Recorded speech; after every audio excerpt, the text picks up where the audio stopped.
તો મને એવી સમજણ પડી હતી કે વરણ એટલે પસંદગી કે ચૂઝ કરવાનું.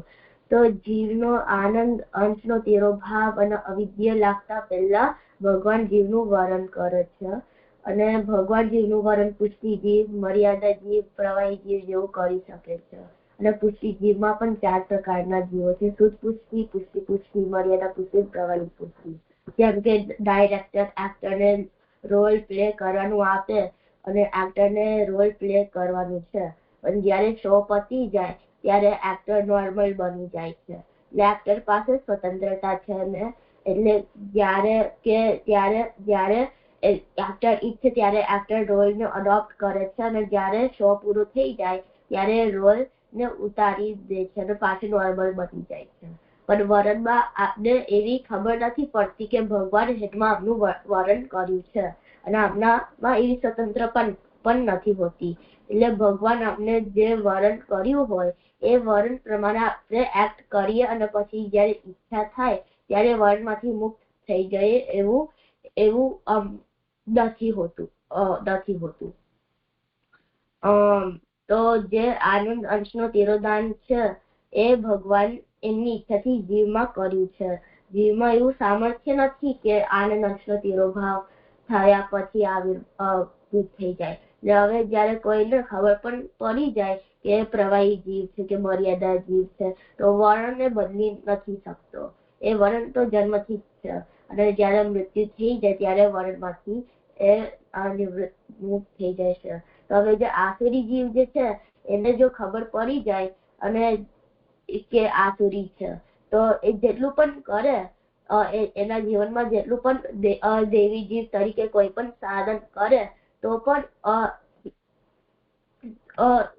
કોઈ પણ સાધન નહીં કરી શકે જેટલું પણ કરે એટલું. આનું કારણ છે કે ભગવાન એના દેહને વિપરીત બનાવ્યું છે. હવે એટલે આ જીવ એવું જ વિચારે છે કે ઈચ્છે છે કે જ્યારે આસુરી દેહમાંથી નિવૃત્ત થઈને દૈવી દેહને મળે. તો પણ વરણના વિષયમાં એમાં ભગવાને આમનું વરણ કર્યું છે એવું જાણવું બહુ એટલે કે હવે જેમ ડિરેક્ટરને અને એક્ટરના એક્ઝામ્પલમાં જોયું કે એક્ટરને ખબર પડી જાય છે કે એનું કયું રોલ છે પ્લે કરવાનું. પણ વરણના વિષયમાં ભગવાને આમનું વરણ ખેદમાં કર્યું છે એવું જાણવું બહુ મુશ્કેલ છે. પણ આપણે આપણી જે રુચિ છે કે અરુચિથી આપણે અશુભ કરીએ છીએ કે ભગવાને આમનું વરણ ખેદમાં કર્યું છે. એટલે જીવને પુષ્ટિ માર્ગમાં રુચિ છે ભગવાનના નામ અને ગુણોનું શ્રવણ કે ભગવાનનું નામ અને ગુણોનું શ્રવણ કે સ્મરણ કરવાનું વગેરેમાં રુચિ છે. તો એનાથી તો એવું કહી શકીએ છીએ કે ભગવાને જીવને પુષ્ટિ જીવ તરીકે વરણ કર્યું છે. અને રુચિ જે છે સ્વાભાવિક રુચિ હોવું જોઈએ. કોઈને ફોર્સફુલી કરાવે છે એવું ના હોવું જોઈએ. હવે પણ અનમાં તો જીવનું જે જીવ પણ કે ભગવાને પુષ્ટિ જીવ તરીકે વર્ણન કર્યું છે પણ કેવું પણ અઘરું છે કારણ કે એ જીવનું જે સરાઉન્ડિંગ છે કે બેકગ્રાઉન્ડ છે એ પણ આમાં એક રોલ પ્લે કરે છે કે જીવની રુચિને એ ઇન્ફ્લુઅન્સ કરી શકે છે. એટલે જો જીવને આગળ જતા હજુ રુચિ હોય તો આપણે કહી શકીએ છીએ કે ભગવાને એ જીવને આમાં વર્ણન કર્યું છે. પણ જો જીવ કોઈ અરુચિ બતાડે તો એનો ડિરેક્ટ મેસેજ ભગવાનને જાય છે. એટલે કે જ્યારે આપણે ભક્તિ માર્ગીય સાધનમાં કોઈ પણ અરુચિ અનાદર કે તિરસ્કાર આપણે કરીએ તો ભગવાનનું અનાદર થયું છે એવું આપણે કહી શકીએ છીએ. અને ભગવાનને એક લાઈવ મેસેજ જાય છે કારણ કે ભગવાન આપણી બધી ક્રિયાને જોવે છે અને સાંભળે છે. તો લોકમાં વ્યવહાર એવું છે કે પોતાની જાતે જે પણ આપણે કેવું હોય કે બબડવું હોય આપણે કરી શકીએ છીએ અને બીજું કોઈ ના સાંભળે તો વ્યવહાર તો ચાલશે જ લોકમાં. પણ ભગવાન ના સંબંધમાં જે કોઈ પણ ક્રિયા છે કોઈ પણ ક્ષણમાં એમાં જો અરુચિ કે ઉદાસીનતા આપણે બતાવીએ તો ભગવાનને તરત જ ખબર પડી જાય છે કારણ કે ભગવાન તો બધે જ છે. પણ હવે જો કોઈની રુચિ બદલી ગઈ હોય તો પણ ભગવાનનું વરણ બદલતું નથી. એટલે કોઈ પણ ભગવાનનું વરણ બદલી શકતું નથી. ભગવાનની ઈચ્છા કરે તો બદલી શકે છે પણ આપની પાસે કશું એવું પ્રૂફ નથી કે કોઈક જીવનું વરણ ભગવાને બદલ્યું હોય. એટલે વરણ થયા હવે આપણે એવું પણ જોઈશું કે આ વરણ થયા પછી જયારે જીવ જન્મ લે છે ત્યારે એને અવિદ્યાનો સંબંધ થાય છે. અવિદ્યા માયાનું એક કાર્ય છે એ જીવને જન્મ મરણ હંતા મમતા પાપ પુણ્યમાં થી બંધિત બનાવે છે. તો આ વિદ્યા 5 પ્રકારના અધ્યાસોથી આવું કરે છે: અંતઃકરણ અધ્યાસ, પ્રાણાધ્યાસ, ઇન્દ્રિયાધ્યાસ, દેહાધ્યાસ અને સ્વરૂપી સ્મૃતિ. તો મને એવી સમજણ પડી હતી.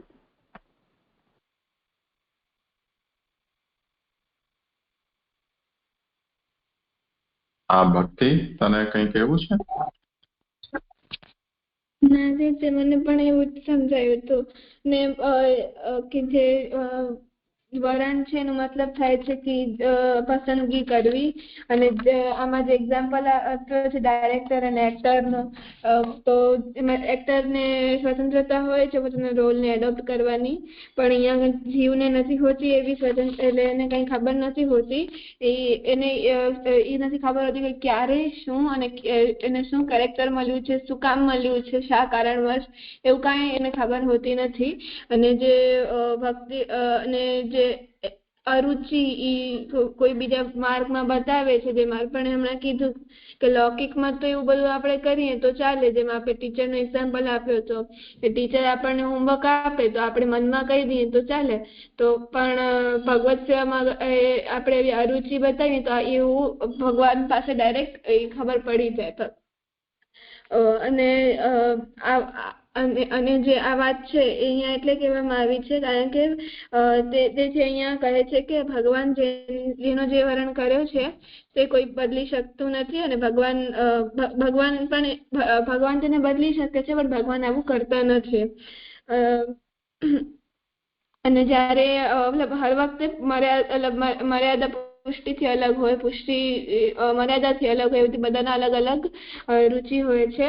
અને ક્યારેક આપણને એ લોકોને નથી ઓળખી શકતા કારણ કે આપણે ખાલી અંદાજો લગાડી શકીએ કે આ મર્યાદા થઈ શકે, આ પુષ્ટિ થઈ શકે, એની રુચિના હિસાબે. અને રુચિ પણ આપણને બેકગ્રાઉન્ડથી એની જોવી પડે. અગર આપણે હમણાં કોઈ એવા માહોલમાં રહેતો હોય વ્યક્તિ કે ભગવત સેવા રૂપ માહોલમાં રહેતો હોય તો એનામાં આવેશ પણ આવી શકે છે. તો અને જ્યારે ત્યાંથી બીજા માહોલમાં જાય, જે એને લોકનો સંગત લાગે તો તે એનાથી વિમુખ પણ થઈ શકે છે. તો આપણે કોઈને પહેલાથી નહીં કહી શકીએ કે આ પુષ્ટિ છે, આ મર્યાદા છે કે આ પ્રવાહી છે, એવું કોઈને પણ આપણે કહી નહીં શકીએ. આવું સમજાયું હતું. હા, ઠીક છે, બરોબર. આગળ અંતઃકરણ અધ્યાસ. ચિત્ત, અહંકાર, બુદ્ધિ અને મનના સમૂહને અંતઃકરણ કહેવામાં આવે છે. અંતઃકરણ જડ હોય છે, તેમ છતાં અંતઃકરણનો સંબંધ જીવ સાથે થવાથી જીવ પોતાના અંતઃકરણ સમજવા લાગે છે. આ જીવનો પહેલો ભ્રમ અધ્યાસ હોય છે. અંતઃકરણ અધ્યાસને કારણે જીવ પોતાને સદસત કર્મનો કરતા તેમજ સદસત ફળોનો ભોગતા સમજવા માંડે છે. તો એમાં મને એવી સમજણ પડી કે અંતઃકરણ અધ્યાસ એને કહેવાય કે જ્યારે જીવાત્મા એવું વિચારે કે અંતઃકરણ છે, તો આ અંતઃકરણમાં ચાર વસ્તુથી નું કોમ્બિનેશન છે: ચિત્ત, અહંકાર, બુદ્ધિ અને મન. તો અને આ જે અંતઃકરણ જે છે એ જડ છે. તો જ્યારે આપની જીવનમાં એવું લાગે કે એ અંતઃકરણ છે, તો એ અંતઃકરણ અધ્યાસ છે. એવી મને સમજણ પડી છે.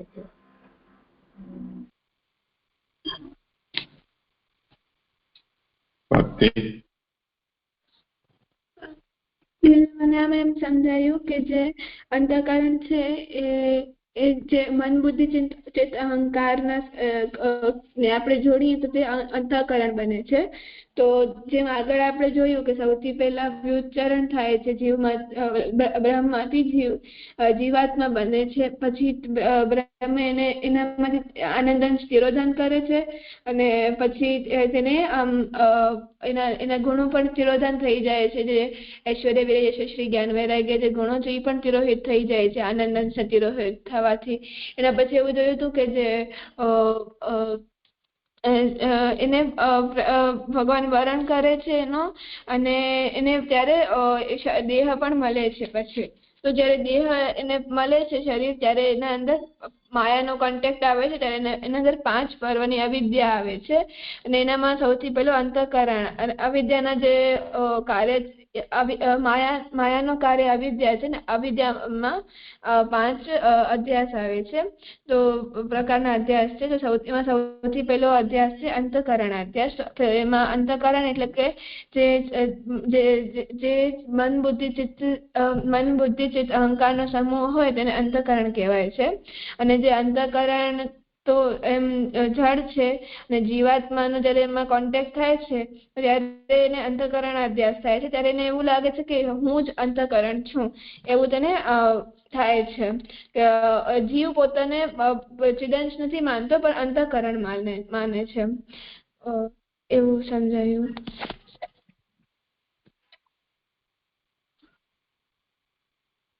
હા, ઠીક છે. હવે આમાં જે ક્રમ છે એનું મહત્વ સમજવું જોઈએ. અહીંયા એ વાતનો ઉલ્લેખ શાયદ નથી. અધ્યાસ 5 પ્રકારના કયા છે એમાં સ્વરૂપ વિસ્મૃતિને આપણે છોડી દઈએ તો દેહ, ઇન્દ્રિય, પ્રાણ અને અંતઃકરણ. તો આનો જે ક્રમ છે, આપણો જે અનુભવ છે કોઈ પણ જીવાત્મા કે મનુષ્ય છે એને આપણે જોઈએ તો એનું સૌથી પહેલા દેહ દેખાય. દેહ એટલે સ્થૂળ શરીર, જેનો ફોટોગ્રાફ આપણે પાડી શકીએ, ચિત્ર દોરી શકીએ કે વર્ણન કરી શકીએ. એના ભીતર ઇન્દ્રિયો છે. એટલે એક આપણે એનું આખું આઉટલાઈન બનાવીએ તો એને આપણે દેહ કહીએ, અને એમાં આઉટલાઈનના અંદર એક એનો પોર્ટ્રેટ બનાવીએ, જેમાં આંખ, નાક, કાન, મોઢું, હાથ, પગ બધું આપણને અલગ અલગ લાઇનિંગ કરીને બતાવી શકીએ. તો એ ઇન્દ્રિયો થઈ. ઇન્દ્રિયોના 2 સ્વરૂપ છે, સ્થૂલ અને સૂક્ષ્મ.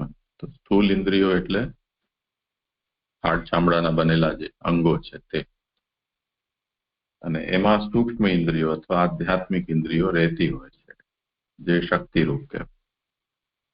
જેવી રીતે બલ્બ છે તો એનો જે બહારનો કાચનો ગોળો છે એ સ્થૂલ ઇન્દ્રિય છે.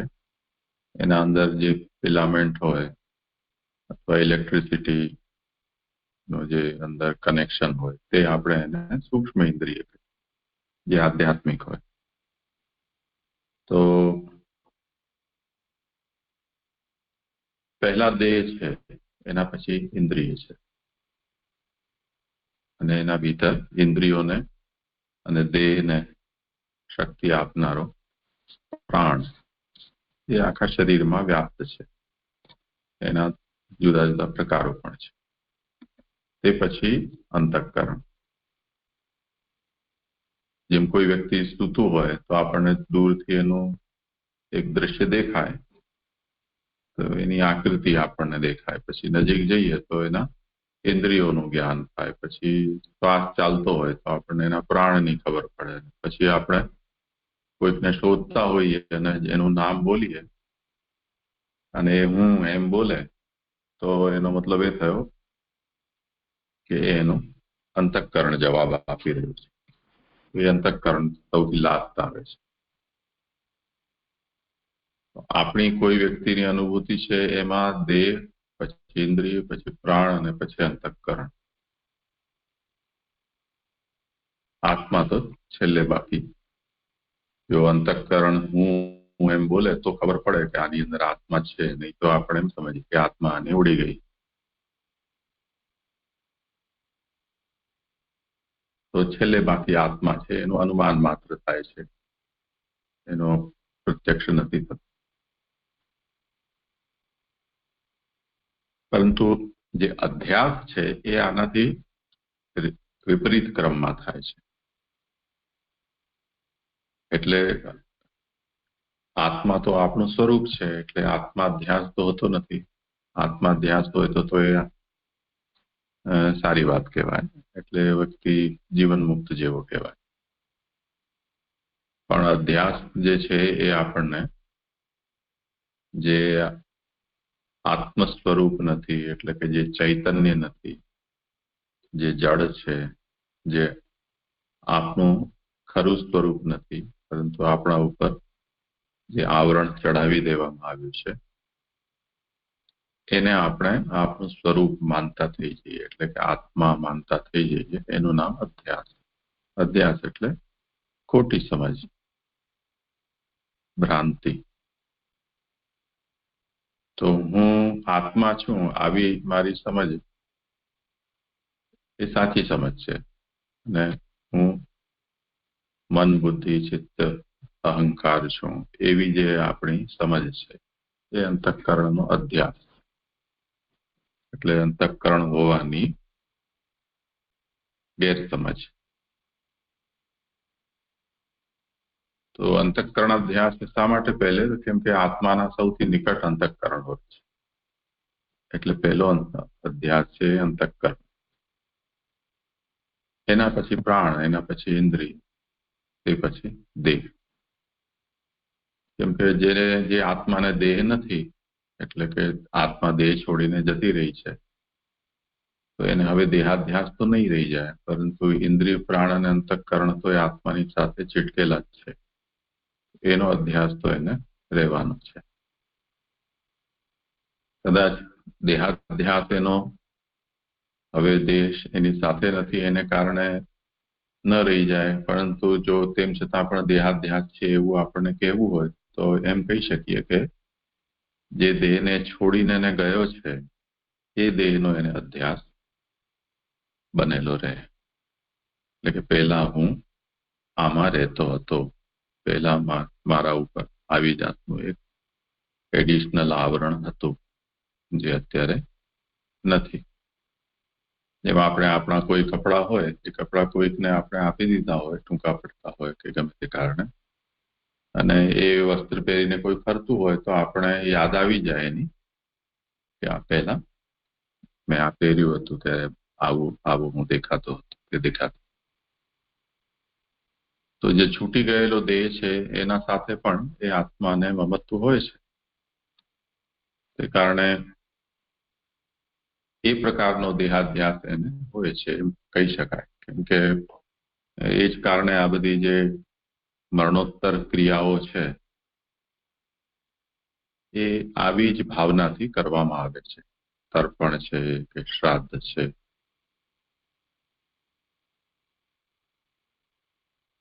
તો મુખ્ય વાત એ સમજવાની હતી આમાં કે મુખ્ય રૂપથી અધ્યાસ 4 પ્રકારના છે: અંતઃકરણ, પ્રાણ, ઇન્દ્રિય અને દેહ. એમાં અંતઃકરણ સૌથી નિકટ છે આત્માના, એટલે પહેલો અધ્યાસ એ. એના પછી જેમ જેમ બીજા આવરણો એને લાગતા જાય છે તે બધા અધ્યાસો પણ તે સાથે એમને થઈ જાય છે. અને જ્યારે આ 4 અધ્યાસ પૂરેપૂરા લાગી જાય ત્યારે એ પોતાના સ્વરૂપને પૂરેપૂરું ભૂલી જાય છે, એટલે એને સ્વરૂપ વિસ્મૃતિ થઈ જાય. જેમ નાના બાળકો છે એ લોકો પોતાનું સ્થાન છોડીને જેમ વિદેશમાં જાય, તો અર્પણ ને સાનવી એ લોકો તો એક્સેપ્શન છે, પણ બીજા લોકોને આપણે જોઈએ તો એ લોકોની નેશનાલિટી સૌથી પહેલા જતી રહે. તો ભારતીય હવે ન રહી ગયા, એ જે પણ દેશમાં જાય ત્યાંના સિટીઝન થઈ ગયા. એટલે હવે હું અમેરિકન કે હું બ્રિટિશ, હું ઓસ્ટ્રેલિયન, એવી જાતની એમની અહંતા થઈ જાય. પછી ત્યાંનું કલ્ચર, ત્યાંનું ખાનપાન, ત્યાંનો પહેરવેશ, ત્યાંની ભાષા, આ બધું ધીરે ધીરે એમના ઉપર ચડતું જાય. અને જેમ જેમ એને અડોપ્ટ કરતા જાય તેમ તેમ એમનું જે પૂર્વમાં જે સ્થિતિ હતી ભારતમાં હતા તે વખતની, એ બધી ઇરેઝ થતી જાય. તો સ્કૂલિંગ ચાલુ થઈ જાય તે પછી ત્યાંનો વ્યવસાય, ત્યાંના સમાજમાં એ લોકો હળે મળે. એટલે જે બાળક 4-5 વર્ષની ઉંમરમાં કે 10 વર્ષની ઉંમરમાં ત્યાં ગયો છે, એ 5-7 વર્ષમાં એ કમ્પ્લીટલી એની સ્વરૂપ વિસ્મૃતિ થઈ જાય. એ રીતે આને આપણે સમજ. ઠીક છે, કરો આગળ ભલે પ્રાણાધ્યાસ. જી જય છે. પ્રાણાધ્યાસ. પ્રાણ પણ જળ હોય છે, છતાં પ્રાણ સાથે સંબંધ થતા જ જીવ પોતે પ્રાણ છે તેવા ભ્રમ થઈ જાય છે. આ જીવનો પ્રાણાધ્યાસ છે. મને એવી સમજ પડી કે જીવું પ્રાણ ધારે, એટલે જયારે આપણે જીવાત્માનું પ્રેઝન્સ આપનું અનુભવ આપણે પ્રાણના કારણે આપણે અનુભવી શકીશું જીવાત્મા, અને પ્રાણના લીધે આપણે એવું આપણે રિયલાઇઝ કરીએ છીએ કે આપણે જીવિત છે. તો પ્રાણાધ્યાસમાં એ છે કે જ્યારે જીવાત્મા એ પોતે પ્રાણ તરીકે પ્રાણ છે એવું માનવામાં આવે કે પ્રાણ છે જીવાત્મા. તો એટલે કોઈ શ્વાસ લેવાનું બંધ કરી દે તો એને લાગશે કે મરી જશે, તો એ પ્રાણાધ્યાસના કારણે છે. કે કારણ કે જીવ તો ત્યારે જ મરી શકે છે જ્યારે એ જીવાત્મા દેહમાંથી જતું રહે. પણ આ પ્રાણાધ્યાસના કારણે કોઈને એવું લાગે કે મરી જશે જો શ્વાસ ના લે તો. અને જીવાત્મા એ પ્રાણ ઉપર ડિપેન્ડન્ટ બની જાય છે. પ્રાણ એ છે, પ્રાણ પર ડિપેન્ડન્ટ બની જાય છે. પ્રાણ જ જેવું માનવા લાગે છે પ્રાણાધ્યાસ. તેવી સમજણ પડી હતી.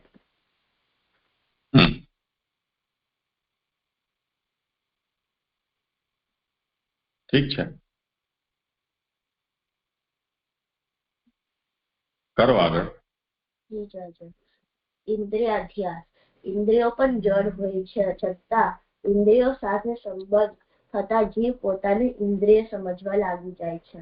ઇન્દ્રિયોથી અનુભવાતા વૈષયિક સુખ દુઃખોને કારણે જીવ પોતાને સુખ અથવા દુઃખી માની લેવાની ભ્રમણામાં ગોળવાઈ જાય છે.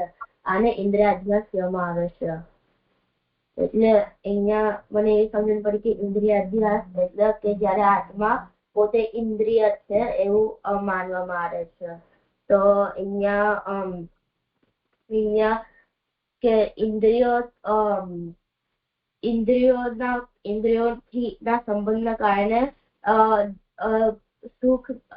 સુખ અને જે દુઃખ છે એ જીવાત્મા એ સુખી છે, જીવ દુઃખી છે એવું જીવાત્મા માનવામાં આવે છે. આત્મા માનવામાં આવે છે કે સુખી છે, દુઃખી છે, અને એમાં જ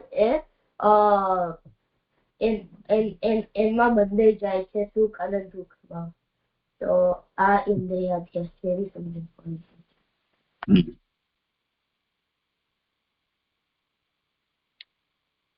આમાં જે સુખ અને દુઃખ આ જે શબ્દ છે ને એના ઉપર ધ્યાન આપવું જોઈએ. અને ઇન્દ્રિયાધ્યાસ સાથે એને શા માટે જોડવું પડ્યું છે, પ્રાણાધ્યાસ સાથે કેમ નહીં? એટલે પ્રાણાધ્યાસ છે એમાં પણ આ પ્રશ્ન ઉભો થઈ શકે ને કે જીવાત્માને જેમ ઇન્દ્રિયાધ્યાસ થાય તેને કારણે એને સુખ દુઃખ થાય છે, એમ પ્રાણાધ્યાસને કારણે સુખ દુઃખ થાય છે એવું કેમ ન કહી શકાય? તો એનો મતલબ એ છે કે સુખ અને દુઃખ એમાં જે ખ છે એ ખ નો અર્થ ઇન્દ્રિય થાય છે. તો ઇન્દ્રિયો જ્યાં સારી સ્થિતિમાં હોય તો એને સુખ કહેવાય છે. ઇન્દ્રિયો જ્યાં સારી સ્થિતિમાં નથી હોતી ત્યાં દુઃખ કહેવાય છે. એટલે જ્યાં પ્રતિકૂળ હોય ત્યાં દુઃખ, અનુકૂળ હોય ત્યાં સુખ. સુખ અને દુઃખ શબ્દમાં જે ખ છે એનો અર્થ ઇન્દ્રિય છે. મનુષ્યને જે પણ સુખ અને દુઃખનો અનુભવ થાય છે એ ઇન્દ્રિયો દ્વારા થાય છે. કેમ કે જો ઇન્દ્રિય પોતે એકલી જ હોય તો એને ન તો સુખ થાય ન દુઃખ થાય. પણ ઇન્દ્રિયો છે એને જેમ ગરમીના દિવસ આવે ને તડકામાં આપણે બેઠા હોઈએ કે લૂ ચાલતી હોય તો આપણને આપણી ઇન્દ્રિયોને દુઃખ થાય. તે જ વખતે જો ઇન્દ્રિયોના ઉપર હલકા જલનો છંટકાવ થાય, ઠંડો પવન આપવામાં આવે તો એને સુખ થાય, એટલે અનુકૂળ અનુભવ થાય ને. તો આ જે કંઈ પણ બહારથી આપણને જે પણ સેન્સેશન થાય છે એ ઇન્દ્રિયો થ્રુ થાય છે. એકલો પ્રાણ કે એકલો અંતઃકરણ હોય ને ઇન્દ્રિય ન હોય તો કોઈ સેન્સેશન કોના દ્વારા થાય? એટલે ઇન્દ્રિયો બધા દ્વાર કહેવાય છે, એટલે દરવાજાઓ છે. એ દરવાજાથી બહાર જેટલા પણ વિષયો છે એ વિષયો એના સેન્સેશન આપણા ભીતર સુધી પહોંચે છે. એને કારણે ઇન્દ્રિય સુખ અને દુઃખનો અનુભવ આપણને કરાવે છે. તો ઇન્દ્રિયોને જ્યાં કમ્ફર્ટેબલ લાગે છે તો આપણે ઇન્દ્રિયાધ્યાસ એટલે એની અંદર આપણી આત્મા કેદ છે અને આત્માએ પોતાને ઇન્દ્રિય માની લીધું છે. એ કારણે આપણે એમ કહીએ છીએ કે ઇન્દ્રિયો સુખી છે કે દુઃખી છે. તો એ અધ્યાસ છે. એ અધ્યાસ જેમાં આપણે પહેલાના સમયમાં એવું થતું કે મોટર કાર હોય એમાં રેડિએટર હોય એને ઠંડુ કરવા માટે, કેમ કે મશીન બધા ચાલતા હોય એટલે ગરમ થઈ જાય એન્જિન ને બધું. તો એમાં આગળ જે ગ્રીલ હોય કારના બોનેટના એકદમ ફ્રન્ટમાં બે લાઇટની વચ્ચે ત્યાં એ રેડિએટર હોય, ત્યાં એક ફેન હોય અને જાલી વાળો એક ડબ્બો હોય જેમાં પાણી ભરવાનું હોય. એ પંખો મોટર એન્જિન સાથે જોડાયેલો હોય એટલે પંખો ફરે, એનાથી પાણી ઠંડુ થાય અને મોટરનું જે ટેમ્પરેચર છે એને આપણે ડાઉન કરે. હવે આપણે જે શબ્દ વ્યવહાર કેવા હોય છે કે જ્યારે અંદરનું જે ડિસ્પ્લે હોય ત્યાં આપણને એમ દેખાય કે ઓવર હીટિંગ થઈ રહી છે તો આપણે એમ કહીએ કે કાર ગરમ થઈ ગઈ છે કે મોટર ગરમ થઈ ગઈ છે. અને પછી જ્યારે આપણે પહેલાના સમયમાં એમ થતું કે એનું બોનેટ ઊંચું કરવું પડે, પછી અંદરની હીટ બહાર જવા દેવી પડે, પછી રેડિએટરનો ડબ્બો ઢાંકણું ખોલીને એમાં જલ કરવું પડે, એટલી બધી કડાકૂટ કરવી પડતી. પછી પાછું અડધો પોણો કલાક આરામ કરીને મોટર ઠંડી થઈ જાય પછી પાછું આપણી યાત્રા ચાલતી. તો હવે આપણે એમ કીધું કે ચલો હવે મોટર ઠંડી થઈ. આપણે જે આ ગરમ થઈ અને ઠંડી થઈ એવું કહી રહ્યા છીએ એમાં જે મોટર શબ્દનો પ્રયોગ છે એ મોટરનો મતલબ તો જે ગોલ ગોલ ફરે છે તે. તો એ તો આખી જે કાર છે એનો એક બહુ નાનકડો પાર્ટ છે, એનું નામ એ છે એ જ કી ફંક્શન કે જેનાથી બીજું બધું જ ફરે છે કે બળે છે કે દોડે છે કે હવા આપે છે. એ બધું એ એક જ ફંક્શનને કારણે થાય છે. પણ એ પાર્ટ એક બહુ નાનો છે. આખા જે એનું કદકાઠી છે, અહીં લોકો 7 સીટર હોય એસયુવી અને એ આટલા મોટી હોય પણ એની અંદર જો મોટરનું આપણે કદ જોઈએ તો એક આપણી સુટકેસ જેવું એટલું જ થાય. પણ આપણે જેમ કહીએ છીએ કે ગરમ થઈ ગઈ, તપી ગઈ છે, એ આખાને લાગુ પાડીએ છીએ. આમની મોટર ગરમ થઈ ગઈ છે એટલે ઊભી છે. તો એનું કારણ શું? આ જ અધ્યાસ. તો અધ્યાસને કારણે મોટર જો આત્મા છે તો આપણે એની બોડી તપી જવાથી મોટર તપી ગઈ છે એવું આપણે ન કહી શકીએ. પણ અધ્યાસ એવો છે કે જે મોટર અને એના ઉપરની બોડી, એની સાથે કનેક્ટેડ જેટલા પણ બીજા બધા સ્પેર પાર્ટ્સ કે એક્સેસરી છે એ બધાને એ એક નામથી આપણે મોટર કાર એવું કહીએ છીએ. તો આ વાત અહીંયા ખાસ છે કે ઇન્દ્રિયો જે છે એ જડ છે, તે રીતે પ્રાણ અને અંતઃકરણ પણ જડ છે. પણ એક બાજુ એ આત્માની સાથે જોડાય છે, એટલે જડ હોવા છતાં પણ એમના અંદર ચેતનના જેટલા ફંક્શન છે એ બધા ત્યાં એક્ટિવેટ થઈ જાય. જેમ ઇલેક્ટ્રિક સપ્લાય સ્વિચ ઓન કરીએ તો જ્યાં જ્યાં પણ એ કનેક્શન આપેલા છે એ બધા જ એપ્લાયન્સીસ છે એ બધા પોતપોતાનું ફંક્શન કરતા થઈ જાય. એટલે બલ્બ પ્રકાશ આપે, પંખો હવા ફેંકે, આયરન છે એ રીતે હીટિંગ કરીને અને કપડાને સીધા કરી દે, પાણી ગરમ કરી દે, એસી ઠંડુ કરી દે, મ્યુઝિક છે તો પ્લેયર છે તો વાગવા લાગી જાય, રમકડા હોય તો નાચવા લાગી જાય. તો એક તરફ એ જે જડ છે જે આમની સાથે જે પણ અટેચ થાય છે એના અંદર એ આત્મા પોતાનું ચૈતન્ય નો પાવર મોકલે એટલે એ બધા ફંક્શનમાં આવી જાય અને જેના જે ફંક્શન હોય તે કરવા લાગે. એ આત્માને એમ થવા લાગે કે આ બધું હું છું, કેમ કે એને કારણે બધું થયેલું છે. અને તે જ રીતે હવે જે આત્માનો પાર્ટ નથી તે વસ્તુ જે એક્સટર્નલી જ્યાં જ્યાં પણ અટેચ થયેલી છે, એટલે આપણી ઇન્દ્રિયો જેમ બહારના વિષયો, શબ્દ, સ્પર્શ, રૂપ, રસ, ગંધ, આ બધા વિષયો છે એની સાથે અટેચ થયેલી છે. તે જ રીતે અંતઃકરણ અંદર બહાર દુનિયાભર સર્વત્ર આખા બ્રહ્માંડમાં અટેચ થયેલું છે. તો એ બધાનું અટેચમેન્ટ છે એ ફરી પાછું બધું કુલ મિલાવીને આત્માના સુધી પહોંચે છે.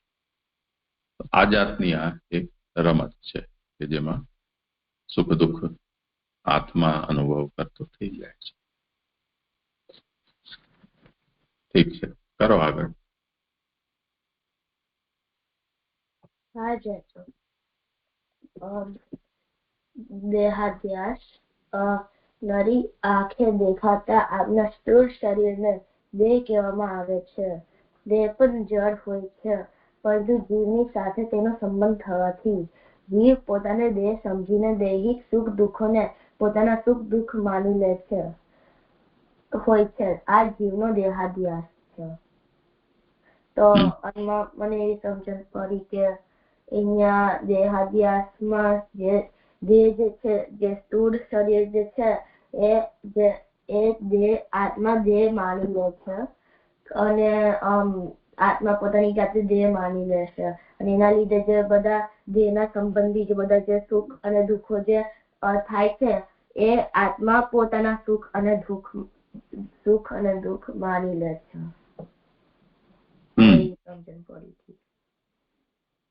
એટલે જો કમ્પ્યુટરની લેંગ્વેજમાં આપણને કહેવું હોય તો દેહ એટલે હાર્ડવેર અને ઇન્દ્રિયો એટલે સોફ્ટવેર. તો દેહાધ્યાસ છે એ દરેકના અલગ અલગ ફંક્શન છે.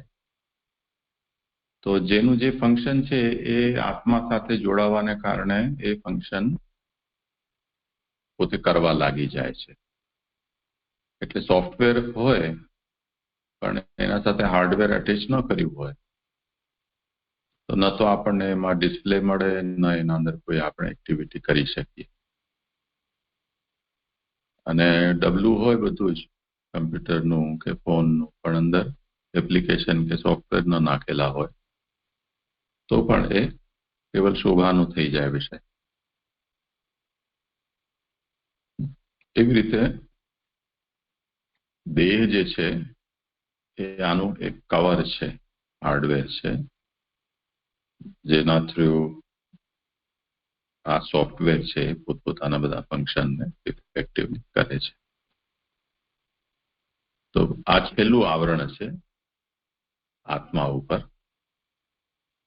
અને એ લાગી ગયા પછી હવે આત્મા પોતે પોતાને દેહ, ઇન્દ્રિય, પ્રાણ, અંતઃકરણ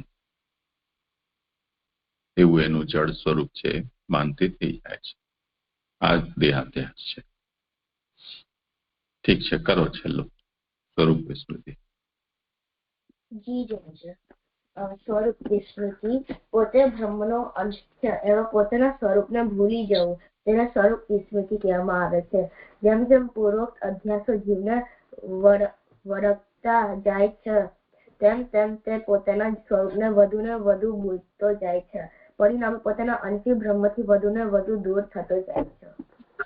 તો આનામાં મને એવી સમજણ પડી કે આ સ્વરૂપ વિસ્મૃતિ એટલે જ્યારે આત્માનું પોતાનું જે સાચું જે આઈડેન્ટિટી છે, એનું સાચું સ્વરૂપ જે છે ભૂલી જાય છે કે ભગવાનનો અંશ છે, ભગવાનનો એક પાર્ટિકલ છે, એ ભૂલી જાય છે અને જુદું આઈડેન્ટિટી ક્રિએટ કરે છે કે માતા છું, ભાઈ છું, બેન છું, એવા ખોટું આઈડેન્ટિટી ઉત્પન્ન કરે છે. તો અને અંતઃકરણ અભ્યાસ જ્યારે લાગે તો એનું સ્વરૂપ થોડુંક ભૂલાઈ જાય, પછી પ્રાણાધ્યાસ લાગે ત્યારે વધારે ભૂલાઈ જાય, ઇન્દ્રિયાધ્યાસ આવે તો એનાથી વધારે, અને દેહાધ્યાસ એનાથી પણ વધારે, અને છેલ્લે સ્વરૂપ વિસ્મૃતિમાં એને ટોટલી ભૂલાઈ જાય છે. આખું આઈડેન્ટિટી જે છે આખું ભૂલાઈ જાય છે અને એના લીધે એ બ્રહ્મથી વધારે અને વધારે દૂર થઈ જાય છે. તો એવી સમજ પડી છે. ઠીક છે, સારું. આજે અહીંયા